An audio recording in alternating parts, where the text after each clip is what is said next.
Welcome to the Pre Nup, the wedding obsessed podcast designed to help you plan your dream day. I'm your host, Adriana, and each week I'm joined by the industry's top professionals, celebs, influencers, and friends who are sharing their best tips, advice, and mistakes they've made so you don't have to. The Pre Nup is a Love Stories TV podcast.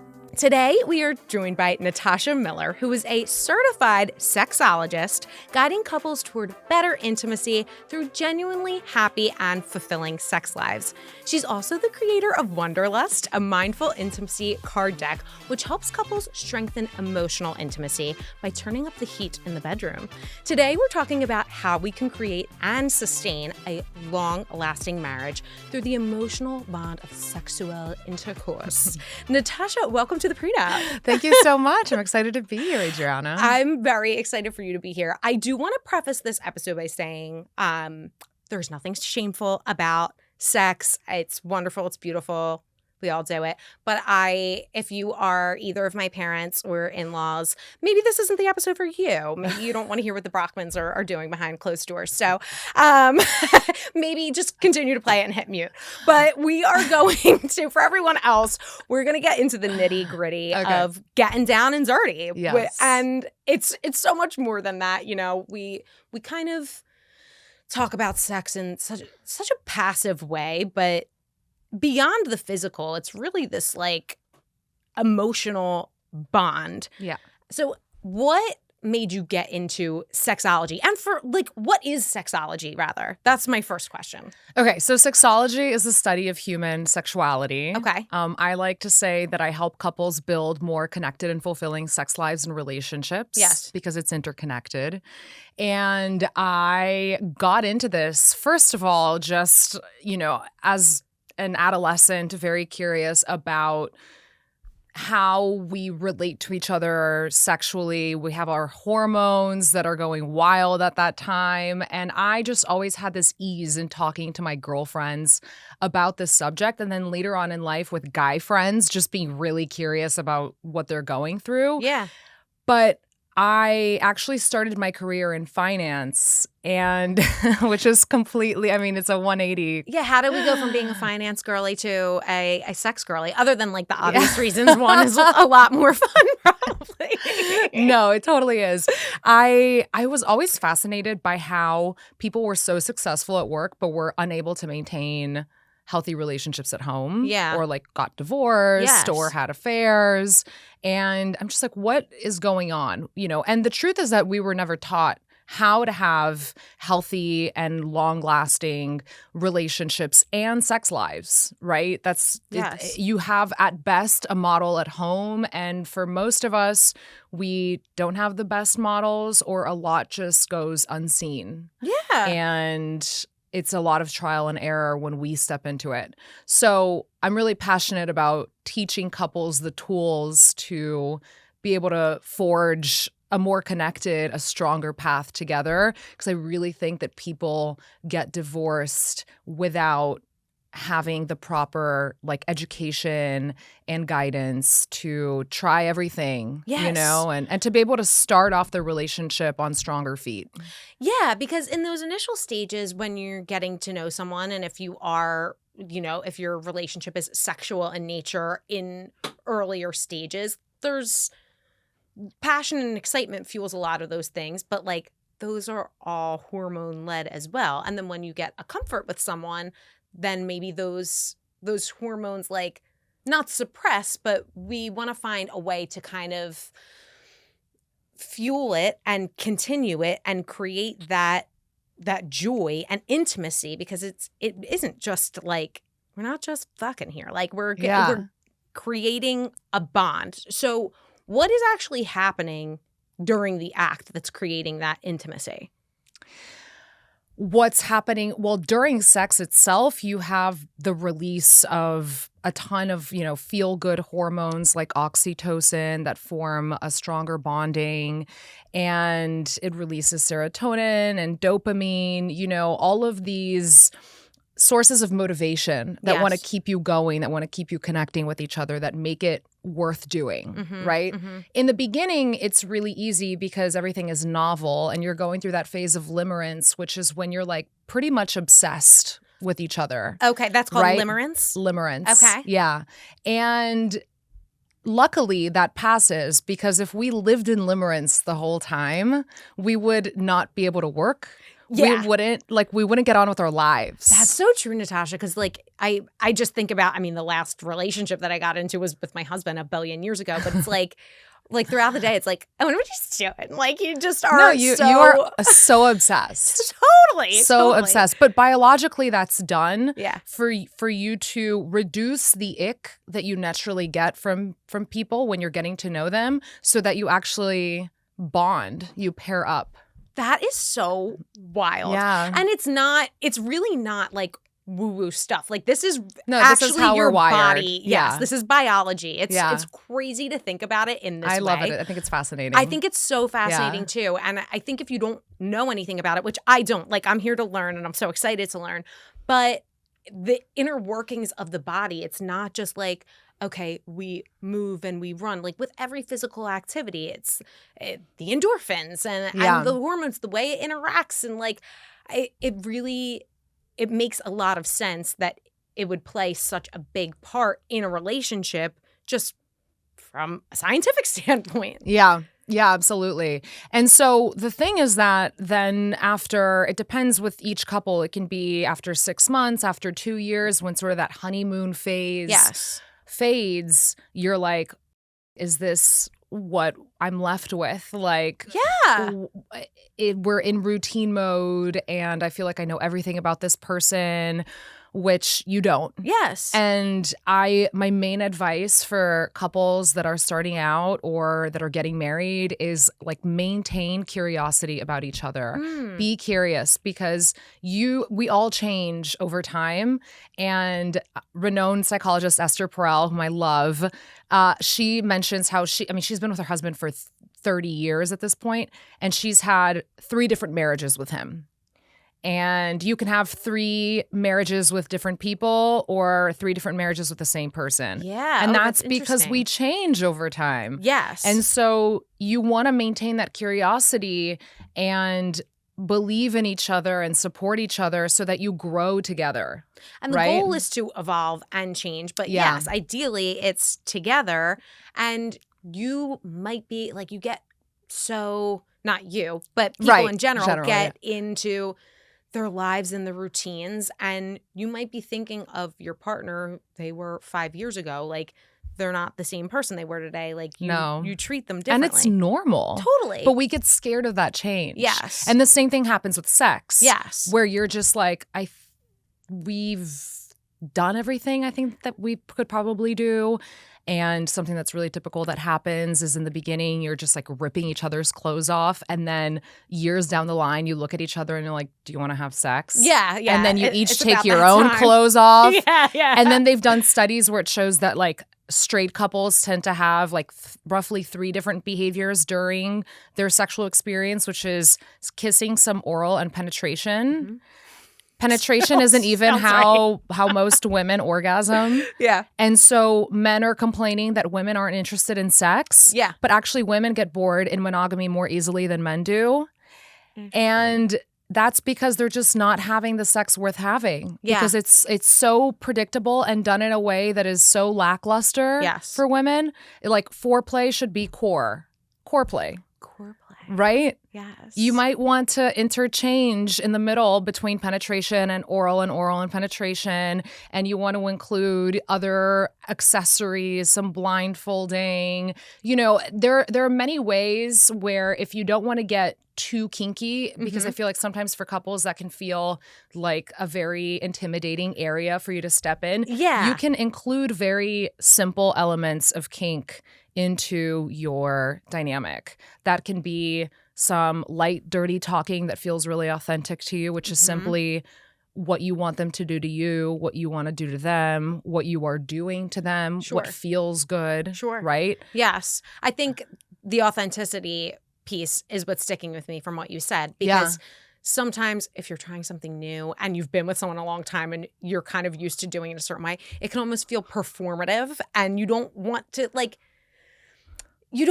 feel like you're faking, but sometimes you kind of have to like put on a different mask or like a little, not an actual mask, but you can, so you right? can, Like the thing is that sex is adult play. Yes. And we just forget to view it as such. Yeah. It doesn't right? have to be so like serious and like, we think it's really high stakes, Yeah. and we get worried that if we try something and we don't like it, that it's going to ruin the mood.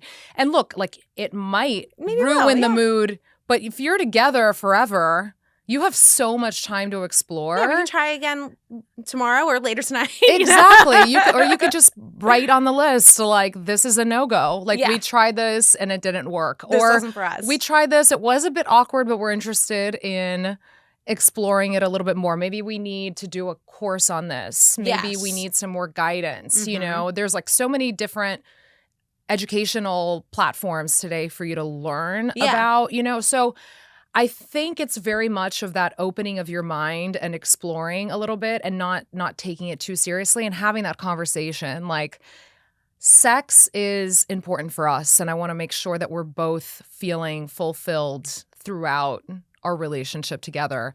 So why don't we approach this from an exploratory standpoint? Yeah. We are like, we're comfortable opening up to each other, sharing like, I saw this, or, you know, I was remembering that time in the past where we tried that and I just want to bring it back, or I want to try this new thing together. Like, would you be up for it? Yeah. And agreeing that you might try it just once, and that's okay. You're going to give it a go. But it breathes in new air into the relationship, you know? Yes. And which is so necessary. And all of our listeners, most of our listeners are brides. And a big joke in the wedding, like bachelorette world is like, same penis forever. And it's meant as a joke and it's like, but like, yeah, it's the same penis forever, but it doesn't have to be like the same activity forever.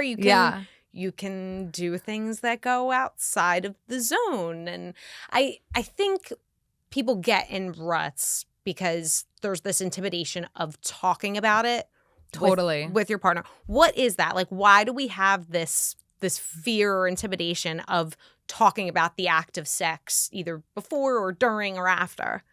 Because we've been brought up, especially as women, to fear our sexuality. Yeah. Because if we're sexual, we are desperate or we're sluts or, and so we're so disconnected from our sexual selves that we don't even have the vocabulary to express what it is that we want. We don't give ourselves the permission, which is another thing. Like, we get bored more easily, but we also don't give permission to explore. Yeah. Right? And we feel this ick with masturbating and with asking for what we want because we need to be agreeable and we need to be caregivers and tend to our men, right? Like, there's very much of that mentality. And so if you're taking too long or, you don't want to be a nuisance to your partner, you fake your orgasm, or you don't even ask for, and you're just like, you know what, I don't need to come today. We're good. Like, we can just end it here, because he came. Yes. Right? Yes. It gets to a point where it's like, all right, we've had enough here. It's been a while. and men want to please, but they, I'm sure there are some assholes who don't, but they, in general, they do. And so, but the thing is that I see so many women that just don't advocate for themselves. They don't even know where to begin, right? Yeah. Well, so, women typically take longer to orgasm, if at all. How important is orgasm for the sexual experience with a couple? So I think it's really important because when you orgasm, it creates this, first of all, it's just really good for your health. Yeah. Right? Like, it boosts your mood, it improves your sleep, it boosts immunity, it improves your memory. Like, I joke that an orgasm a day keeps the doctor away. Okay. Right? Okay, so, that's beautiful. So I think, obviously you don't need to take it literally, and like, you can if you want to. You can, yeah. I'm all for it. But I understand that you might not want to orgasm every time. Yeah. It's not every time that I have sex with my husband that I orgasm. Sometimes I just want to please him, or I just want to do it for him, and that turns me on. But I'm not in the head state to come myself. To go there, right? Yeah. Mm-hmm. So I also want to normalize that that's fine. Like this isn't performative. Yeah. This is for what feels good to you in the moment. The problem that I see is again, women not wanting to position themselves or ask for what they want. And so then their orgasm just doesn't become important in the sexual experience. Yeah. And people constantly ask me, well, how can that change? And the number one thing you can do is self-pleasure, which is masturbation. Okay? Yeah. It's just that it's a nicer word. Sure. But you need to take that time for yourself to understand what it is that you like. Mm-hmm. And women who self-pleasure, they actually tend to come pretty quickly. It's like a 5-10 minute window. So during their own masturbation Their or own with a masturbation. couple? Like if you masturbate more, are you more likely to come quicker with a couple, like with your partner? Well, also, it's not just about time, Yeah. but then you understand your body better I know, and you I'm know always what like- it is that you want. Yeah. And then you can advocate for it when you're with your partner. Obviously, it can be a little bit harder sometimes because when you have just another person in the room, Sure. it's like another dynamic that's a little bit more distracting than if you're by yourself. Yeah. Yeah. Right? But I think even just you feel really empowered when you're able to give yourself pleasure. Yes. Right? Like you cultivate that sensuality with yourself. You feel more confident. It's just a great stress releaser too. Yeah. You know? Yeah. So I really believe that it begins with being able to own your pleasure and know your body, because if you can't do that, you're not going to be able to advocate for yourself in bed. That's true. How are you going to know what you want? I have Yeah. 2 questions for you Of around course. the big O. So one, is there a biological reason why men are able to just like kind of pump and dump a little faster than we're able to get off? I love how you put it that Sorry way. for the vulgarity today, Yeah. but we're having fun, you But know? there is. So the clitoris and the penis, they're analogous. Like it's like the same parts, just organized differently. Yeah. So if you think of the penis, it's one organ that facilitates the entrance of the blood in order for it to become aroused and erect, right?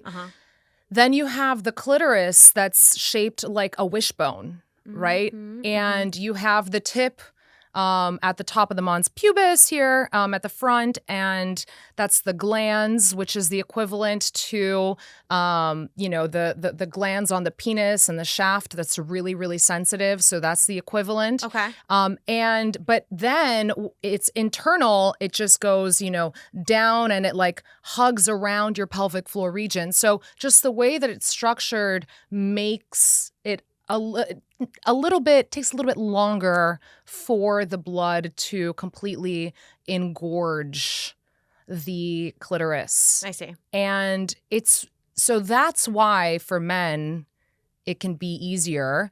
Also, just testosterone. Men on average have 10 times more testosterone than women do. And so that like desire and arousal just comes really quickly, more easily for men, right? Whereas for most women, you realize that you're in the mood after you're aroused. So it's a little bit of a different, and it's what we call responsive desire versus spontaneous desire. So the spontaneous desire is you realize that you are in the mood for something, and then you become physically aroused, which is becoming hard or wet, right? It's the physical manifestation. For a lot of women, you kind of realize like, oh, you get that tingly feeling. You start, you realize that your body is aroused, and then you're like, oh, I am in the mood. Right? But it requires a little bit more of an emotional and physical connection, of more seduction, so to speak. That makes sense. Yeah. That makes sense. And so that's why men tend to initiate more often. Sure. And that's why for them it just becomes a little bit easier to like go. Yeah. Yeah. So a question for you, because I'm on the fence with this. Maybe you are an anomaly, and I maybe just the people that I talk to have this experience. But most women that I know have faked an orgasm. Of course. It's just let's call I it what have. it is. Have you? Yes. Okay. Yeah. Not with my husband though. I mean, he's But listen, for every time. I Jake. do want to want to normalize that. Like, I have come across many women who have faked it with their husbands for decades. And so how do you get out of that, right? Like, yeah. I'm gonna tell him that we talked about this because before this episode, he's away for work and I called him. I was like, so I'm talking to the sexologist tomorrow. Is there anything that could get you in trouble by association if I talked about? He's like, no, just like don't say I'm in any weird stuff. Like I think we're good. But I only recently and we've been together 11 years.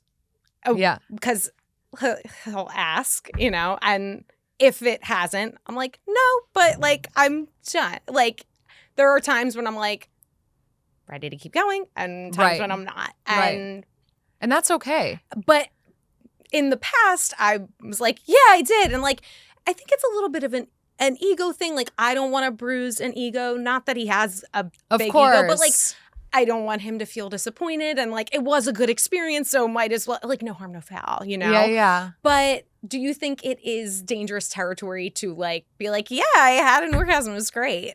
And if you hadn't?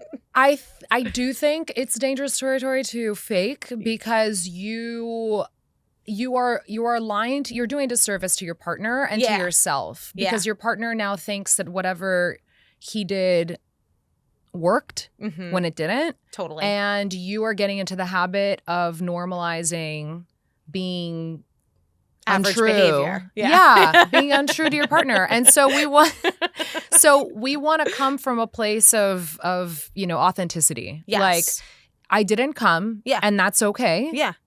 And, if you need, and then you need to start understanding why. Like, do you need more time to get comfortable with that partner? Was it something specifically that happened? Or do you generally have a hard time coming? And so what are the steps that you need to take? And, sometimes it's just looking at your partner and being like, I actually get in my head a lot and I have a really hard time, but I want to explore together. Can you be patient with me? Yeah. Like that, like vulnerability just generates more generosity with each other. Yeah. Because then you're vulnerable with him and then he's vulnerable with you because he understands it's safe to do so. Yes. And that's like vulnerability is the key to true intimacy. And that's the problem with, unfulfilling sex in the long run is that you're not being true to each other. You're not telling each other what's really going on. Yes. And you're not being curious about it, which is part of, vulnerability. Yes. And so you're both kind of lying to each other or you're being lazy. Sure. And I mean, so many things to say about this, but just for example, pain. So many women experience pain during sex and the statistics around it are kind of shocking. It's something like 50% continue having sex without saying anything. You're just absorbing that pain and thinking that it's normal. And then you go to your doctor. How many doctors tell women, like, just have a glass of wine? Like, if a guy comes to the doctor and says, I can't get hard, they're like, oh, we have a solution for you. Yeah, right? They'd never tell a man, like, have a glass of wine. Have a glass of wine, right? Like, that is so true. Yeah, and you're so right. Like, there is a bigger piece of it, especially with the pain, because you might think, you're just dry or, you're not into it at the moment, but it could be indicative of a bigger issue like endometriosis, God forbid, or like something might be going on in your body. So you might think I'm just being passive and like kind, but you might be doing harm to your body in the long run. You're doing harm to your body for sure. Yeah. And, women we have a really hard time feeling like we are being a trouble, Yeah. And so that's one of the main things that prevent us from expressing that we haven't had an orgasm, for faking it, right? And we want to protect men's egos because we know that that's a big part of their identity. Yeah. And like we love them. We don't want them to, like, sometimes it has nothing to do with them. Like, sometimes it does, for sure. I think it's something that we carry as well, but They did a study that shows that even when women make more money than men, or actually when women make more money than men, they are bound to fake more orgasms. Really? To protect his ego because she makes more money than him. Holy hell. Isn't that interesting? Yeah, because you don't want to feel like you're this like domineering the alpha in the relationship. Like the man wants to be seen as like the quote unquote alpha. Yeah. I mean, it's absurd, but like I get it. I don't support it, but I understand. Yeah. But in the same vein, women who make more money than their male partners also contribute more hours to household chores. So it's like we're doing too much. Yeah. You know? It's a lot. Like the least he can do is we need to find that balance there. Yes. And it's all tied. Like doing the household chores and having that like invisible labor mental load is preventing you from, relaxing at the end of the day and getting more in touch with your sensual self and therefore being more open for sex. Yes. And then that's creating the resentment that then builds onto you not wanting to have sex. And then and then you're faking the O's and you're not satisfied with the sex, so you're not even having sex worth wanting, so you don't want it anyway. And so then, this is when the story starts, it's a vicious cycle. Yeah, the gap just keeps opening wider and wider. Question for you, for our lesbian brides, hey. Is there any... Yeah, sorry, I have been in a very heteronormative... It's okay. It's okay, because a lot of our brides are in hetero relationships, but we do have some gays as well, which we love. But is there any research about same-sex relationships that have like better or worse outcomes in this? Do we have any info on this? Yeah. I mean, the gays and the lesbians have much more satisfying sex. Do they? Yeah, because they understand like on a biological level. They have such better communication. They're more open to expressing what it is that they want and advocating for themselves. Also when you're having sex, a woman having sex with another woman, you understand your anatomy. Yeah. Right? And so you know what works and what doesn't work. And there's just something that is very...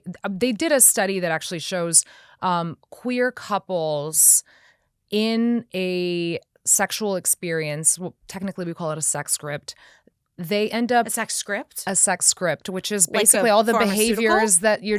Okay. What's your script? So it's what you're doing in during sex, right? Got it. So they'll engage in anywhere between 8 to 9 different behaviors in a sex script, whereas straight couples, it's generally 3, the ones that I mentioned earlier. And that's penetration. That's kissing, oral penetration. Okay. Right? And so the more variety that you have in your sex script, the higher the chance of an orgasm and the higher rate of sexual satisfaction. What other activities can we implement into the script to spice things up? It can be mutual masturbation. Okay. It can be a variety of different sex positions. It can be forms of BDSM and kink. So BDSM for beginners, if we haven't explored BDSM, what does that start to look like? And I think it's important to say also, like, when you start to get into these things, it might feel like silly and foreign at first, but like lean into it and have fun. Like you'll never get anywhere if you don't start trying, but continue. There are such great ways, and I very much identify with like the beginners part of this. Yeah. So role playing is something that I've noticed that couples just really crave. Yeah. Especially when you've been together for a long time. And now this obviously depends on what you fantasize about. Yeah. Our largest sexual organ is our brain. So learning how to stimulate that continuously throughout your life is really important. Yeah. If you think about when you were dating and you were getting ready for your date night, you were already imagining what was going to happen. You were fantasizing about that as you're getting ready, right? Like that's the exciting thing that we just kind of let go to the side. And so that's something that I especially talk to a lot of women about, because I talk to them and they're like, well, I don't really actually have any fantasies. And I'm like, well, you don't need to hang from the, and be whipped around. Like, it's like, if you thought about what a great night or day of sex would be. Yeah.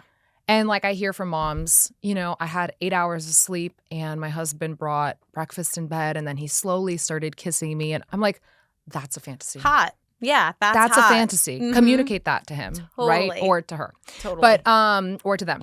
But when coming back to BDSM for beginners, role playing. If you are like, this feels really intimidating, which I hear from couples, they're like, we're interested, we don't know where to begin. Yes. Meet each other at a hotel lobby or at a bar and pretend that you're strangers. And Get you're a nice getting wig. You can borrow one from Big Vic. She has a. It reminds me so much of that Modern Family. Like, do you remember how they used to like every Valentine's Day like try to, it was just hilarious. And So something would fun. inevitably always go wrong. Yes. But that's the gist of it, right? Yeah. Like you don't need to. You can pretend like you're totally different people and you can give that persona. You can also pretend that you are, each other maybe before you got married and had kids, for example. Yeah. And you're trying to seduce each other all over again. But like that's a very low stakes way of you start exploring role play. Yeah. That's one thing. Yeah. Another advice that I like to give couples is if you want to understand what are the different sensations that you enjoy, what are, some interests that you may have, you can begin with a blindfolding and then you can bring in feathers, whips, some claws, a massage candle, some ice, and you can explore, take some minutes with each different item and trace it along your partner's body and start rating from 1 to 5, like, does this, like, how much do I enjoy this or not? Yeah. Yeah. So that you start understanding, like, what are the different sensations that turn you on, that feel really good. Maybe you actually enjoy some pain and that turns you on too, right? A little chokey choke. Yeah. And I'm sure, like, so. The choking is a little bit more of an art. I would learn how to do that properly. But even tying each other up, shibari, right? Like, go find a class in the town or the city that you live in and learn how to tie each other up. Like, just feel a little bit freer in that exploration together. Yes. Yeah. I think there's this, like, we were talking about before, the intimidation level, and especially a lot of the people who are listening, like, they've been together a long time, they're planning a wedding, like, they know each other well, and they kind of are in maybe a routine of sex, and they haven't had these conversations, so it feels like this thing's like a pivot. Yeah. But this is the person who knows you better than anyone, that, like, your deepest, darkest, hopefully, like, you can be most vulnerable. You'd be surprised, but yeah. I know, that's the sad part, but, like, if that's not your person, like, maybe that's not your person. But hopefully they know everything about you. If they don't know everything about you because you've been holding it off, the good news is that can be rectified. Yeah. Like, there's, you can build that bridge. Yeah. Right? And, like, they're not, I mean, hopefully they're not going to judge you. If that's, like, if it's a fear of judgment, like, that's another problem. But that's normal. Like, there are two fears that we have in a relationship. One, we have the fear of judgment, of rejection, of our partners looking at us differently. Yeah. And then two, we have the fear of losing the relationship altogether. Yeah. And that prevents us from opening up completely, not just about sex, but anything. Sure. Yeah. Yeah, that it makes sense. So, okay. It feels like the stakes are higher the longer you've been together. How do we get around that? Because I think that's, like, a human innate thing that can be really difficult to navigate. Like, listen, if brides and grooms listening to this, like, you are setting the foundation for a strong marriage right now. Like, this is your opportunity to be like, we are taking a big step forward, and I want to make sure that we have strong communication, because strong communication is what really defines a healthy and happy relationship long term. And so I want us to get in the habit of opening up to each other and not fearing judgment or retaliation because of it, right? Yeah. Like, it can be something as simple as that. Sure, then, your partner might be like, okay, well, what is it that you want to discuss? And maybe you have a topic in mind, but I think just kind of having this agreement with your partner, because, like, relationships are based on agreements. And so once these, and the agreements just need to be agreed on once. Yeah.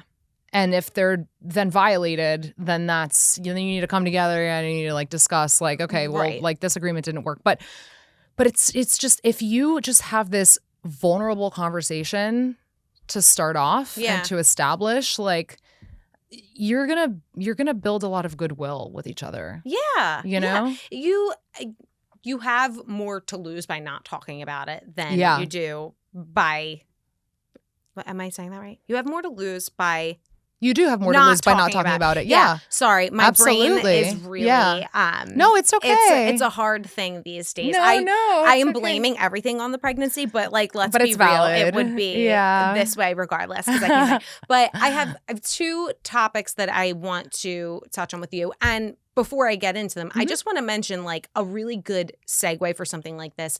If you haven't explored it before and you're nervous about it, you have this card deck that I do. actually someone brought it to my attention before I even met you. And they're prompts. They're like sexual prompts. Can you tell people a little bit about that and how it can help them even just have those conversations about what future sex might look like? Of course. So I did a study with over 500 couples and found that talking about sex is the number one thing that prevents them from building healthier, happier, more connected sex life. And so I'm like, okay, well, not everybody wants to go to couples therapy or coaching, and we don't even know where to begin. We don't have the vocabulary for it. So what if I created a card deck that gets you off of your phone? Because I get this question all the time. Like, why don't you have an app for it? And I'm like, because it's meant to get you off your phone. Yeah. What's more of like a boner killer than your phone being Exactly. And have these prompts guide the conversation naturally. So there are 2 levels of 69 cards each. Cute. And I like what you did Yes. And the first level is a little bit more romantic. There Okay. are some sexual questions there, but it's on the lighter side. And the second level dives into spicier questions. And it's meant to flow naturally. It also has 138 prompts overall. So if there's something that doesn't fly with you, you can just place it on the side and move on. And I promise you that you are not going to get through all of them. And you are going to want to revisit this time and time again. And I mean, I've had singles who have used this in the first few dates and said it's led to really hot sex because I'm already expressing the things that I like. And so inevitably it leads to happy endings. Yes. And couples who have been together for 30 plus years with 4 kids, and they're like, these are questions that we've never asked each other. Right. And I think that's the beauty of it. Like, I created it with long-term couples in mind, but it's universal. Yeah. And it really does guide the conversation. And it's the card that asks the question, not you. So it takes that pressure off of your back. Yes. And it's such an easy intro. It's like, I found this card deck and let's use it on our next date night. Yeah, let's give it a whirl. Yeah. Let's give it a whirl. It's so low stakes, but it can have low stakes. such great benefits. Yeah. I think it's really, really cool. I just wanted to mention that because thank you. Like getting into those conversations, it was the foundation of how I got into this, because I remember my husband telling me, you talk so easily about sex. And I also just knew that with all of my friends and whatnot. And I was like, yeah, I this is something that I really, this is for me is the foundation. I mean, listen, vibrators and lubes, and those are all great. Those are things that add to your sex life for sure. But if you don't have the communication in line, the rest is just not going to flow. It's going to fall flat. It's not going to be fun for anyone. Yeah. Okay. I have a question for you about pornography. Okay. As a sexologist, do you think it's more harmful or helpful to have it in the picture? So this is a sensitive topic, and I will say that it just depends on how you consume it. Yeah.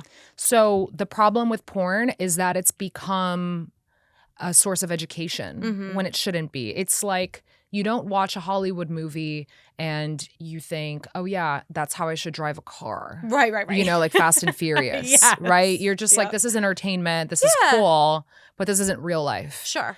And that's the same way that you should look at porn. Yeah. In general. But because we don't get proper sex education, we just turn to this and we're like, this is it. Now, that being said, for a lot of women, mainstream porn can be really intense, overwhelming, demoralizing. And today there's a lot of ethical porn out there that is meant for the female gaze. It's like, it's an erotic movie where there's a true storyline and it happens to have some sex scenes, and that's just a lot more sensual. Yeah. So Erica Lust produces just a few different companies that produce them in this line. There's another company called Belleza that also does them. Take a look, see what works for you. But I think it can be a great way because we are visual people. There's this misconception that men are more visual than women. It's not true. They've done studies that show that. Interesting. So we can enjoy that too. Yeah. And there's no shame in that. Yeah. The problem is that your only source, is that the only way that you're getting off? Yeah. And if it is the only way that you're getting off, then you become hooked on it. And then that's an issue, because then when you are partnered with somebody, you don't have that stimulation on the side, and then it can just be really hard for you to be in the moment and connect. That makes a lot of sense. So it's truly about balance. And I say the same thing about using a vibrator too. Yeah. Because I hate all of the rhetoric of like the vibrator can replace a penis, or it can be addicting, or it can numb you. And that's not true. The thing is that you can get hooked. It can become a little compulsive if you are like, this is the only way that I can get off. And so I think it's so important for you to diversify, like go a cappella, like explore with your fingers, like it will take you a little bit longer, maybe not. You'd be surprised, but like add more variety in how you get off, because that enriches your sex life so much more. Yeah. So like I don't vilify anything. Yeah. I really think that everything is a tool that contributes to a healthier sex life. It's just truly how you use it. Yeah. It's it's like anything in life. Like if you have too many sweet treats, if that's it all totally you're eating, is. then that's not going to be so good for you. But it's the overindulge. I don't want to say overindulgence because I don't want to make it seem like it's like a bad indulgent thing. But like anything that's for entertainment purposes and not like. It's just like turning to alcohol every day because it's your only way of relaxing. Sure, right? Sure. When it's your only way. Yeah, exactly. Yeah. But one thing that I tell couples that I work with to do is like explore audio erotica. Yeah. Explore literary erotica. Like you would be surprised at how much that stimulates your imagination. Yes. Like try to fantasize, like stimulate it, like daydream, think about the things that get you off so that you're not so dependent on something else to generate that for you. That makes sense. Yes. Okay.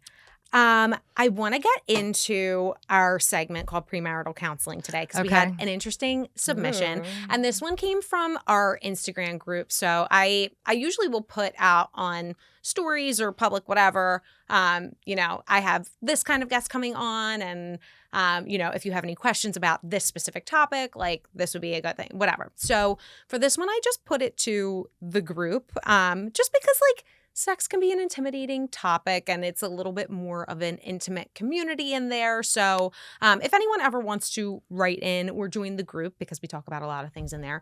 But you can always email Adriana at the-pre-nup.com and we always keep everything anonymous. You can also email podcast@lovestoriestv.com and we will never share, promise. We change everything. But I want to read this to you because I thought this was very interesting. Okay. And it is specific for you. And I can't really help this person. I think you can. So, yeah, of course. Let's do it. So let's read it. Okay. We'll call her. What do we want to call her? Jean. Jean. Hi, Jean. Okay. Jean says, my fiance wants to have a threesome before we get married. I don't. His reason, Chris. His reason, once we're married, it's real and forever, and there will be no one else involved. That's a quote from the husband. I hate that point of view. I don't care for it much either. I'm sure he's a good man, but he's a good man, Savannah. Okay. I am not I'm not worried he'll seek something else out if I don't meet this desire, but I'm angry that it's even something that he wants. This is completely out of the question on my end. We had a conversation about my insecurities surrounding it, and he was understanding and hasn't brought it up since. Here's my issue. I don't want him to feel that he can't share dreams and fantasies with me, but I want his dreams and fantasies to only involve the two of us. It's taken a toll. That's another problem right there. It's taken a toll in the way I view him and makes me mad when I look at him.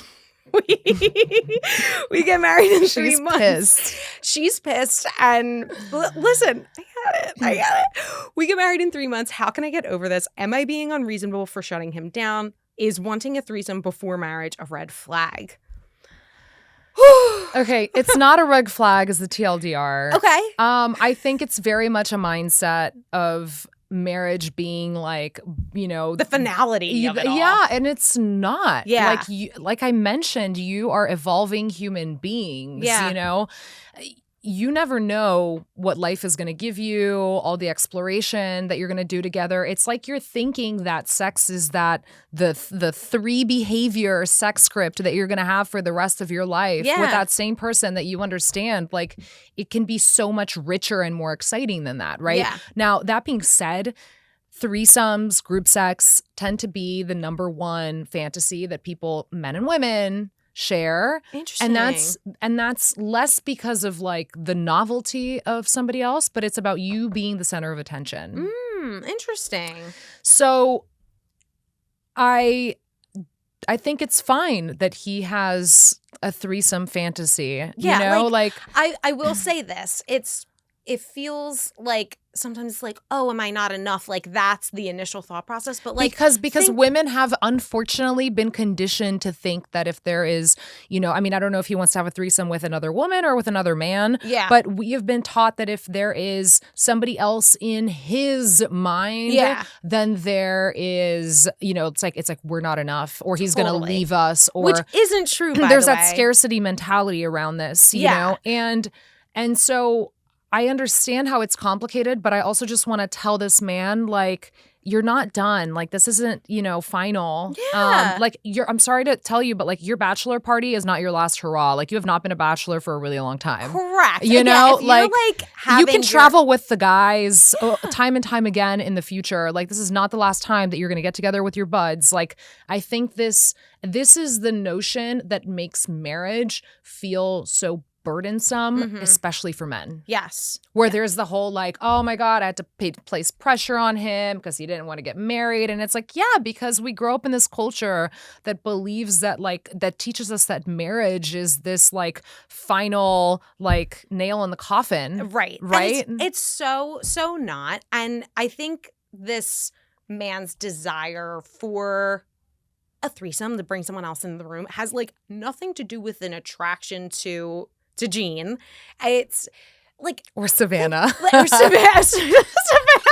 He's a good man, Savannah. Yeah. No, but like think about like you have eyes. Like we're married. Like people are still attractive. Like you still like and I want to normalize that. I also just want to normalize that like Gene, you will probably fantasize about someone else in the time that you are with your husband. Sure. And that's totally normal. Whatever happens in our head, I also just want to say that for a lot of us, we don't want to actually make it come true in real life. Yeah. For a variety of reasons. Maybe it's actually logistically impossible. Maybe it's unsafe. Maybe your partner is not up for it. But if it's something that in your mind turns you on in the moment, it gets you off, like, that's okay. You can keep it to yourself. Yeah. Or you can share it with your partner and be like, but I don't want it or need it to come alive. Right. Right? Like it's something that you use. It's another tool in your toolbox for you to use to stimulate yourself. Yeah. And I think that's just really healthy. Yeah. So that's also normalized that like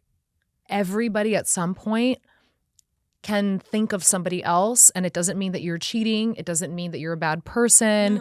No. There's this guilt that comes with this like very,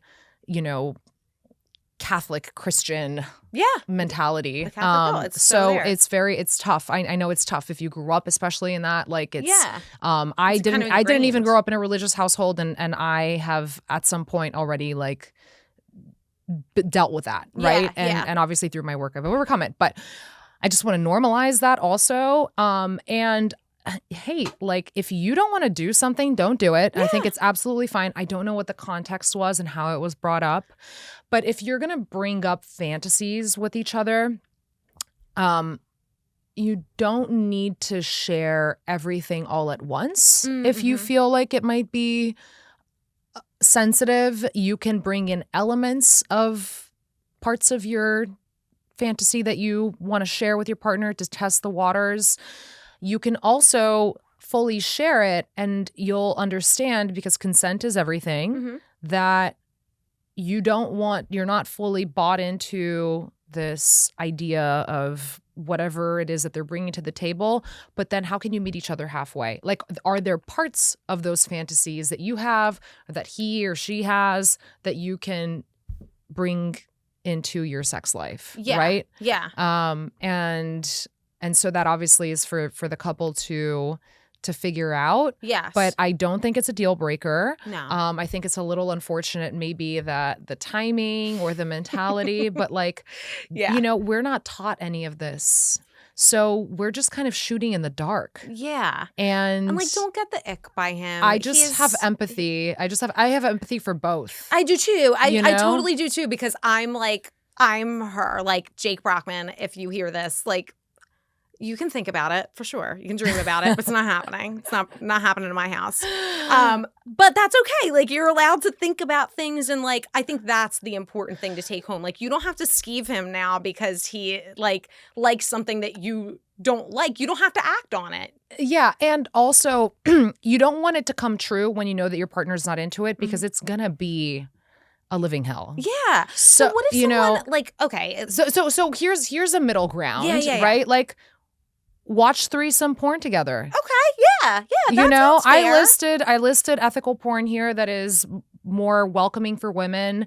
Like, choose some porn that you can watch together. Yeah. And that's a middle ground. I like that compromise. And also have an honest conversation with each other. Like, babe, we're getting into this. It doesn't mean that it's like the end of things. Like, this is the beginning of us like being able to explore. And like, I don't feel comfortable bringing a third person in bed, and you do need to respect that, and because consent is everything. But we can find other ways to make this work and to like keep things exciting.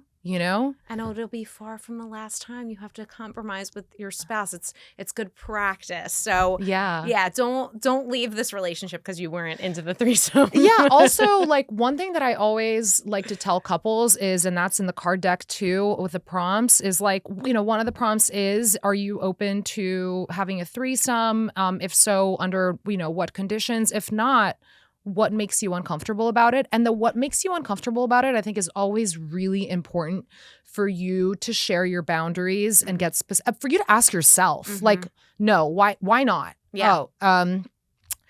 First of all, I'm not into other women. Yeah. Like, I just don't want to kiss another woman or, touch her genitals or go down on her. Yeah. Or, I am worried about how this might impact, like, you might like her, right? Which isn't the case in this, but I'm just saying, like, where is it coming from for you? Yes. Right. Are you worried about how this is going to impact your dynamic from here on out? Yeah.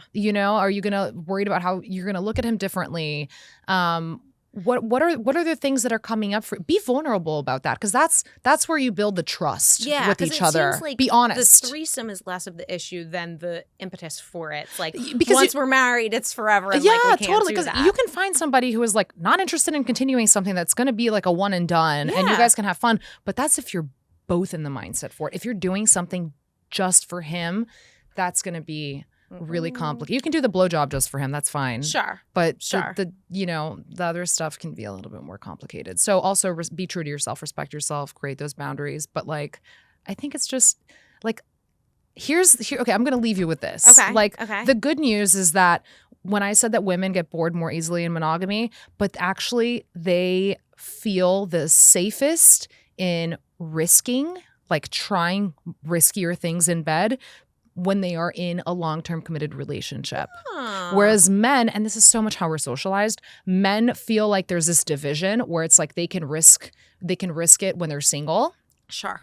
But then when they're like with a their woman. It's more like precious to hold on It's to. like they just want to be safe. Yeah. Do the safe things, which is also explains a bit of this mentality. Makes sense. And so take this and be like, I feel like I want to be safe with you. Yeah. And in this safety, we can explore different things than what we're doing today. Yeah.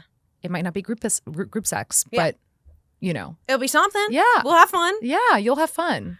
Natassia, you are amazing. I need thank you back because you. there's so many things that I will. I will be back. Yes, I would love for you to come back. Tell everyone where they can find you and your products and your courses too. You have courses. Yes, I do have courses. And I also work one-on-one with couples. So, okay. Wonderlust.co is the name of my company. It's Wonderlust with an O. And that's, people always ask me why that name. And it's like, we wonder and we lust because your largest sexual organ is your brain. So there you go. And you can find me, I'm mainly on Instagram at Natassia Miller and at Wonderlust in the Wild. So you are fabulous. Thank you so much for doing this. Thank you. Being so understanding about my stupid sex jokes because she's not I evolved, loved it. but I loved it. Yes.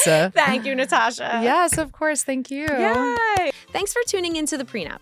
Don't forget to subscribe and leave us a review on your favorite podcast platform or on the Love Stories TV YouTube channel. Follow at _pre_nup and at Love Stories TV on Instagram for more. Have feedback or suggestions for the next episode? Feel free to reach out to us at podcast@lovestoriestv.com.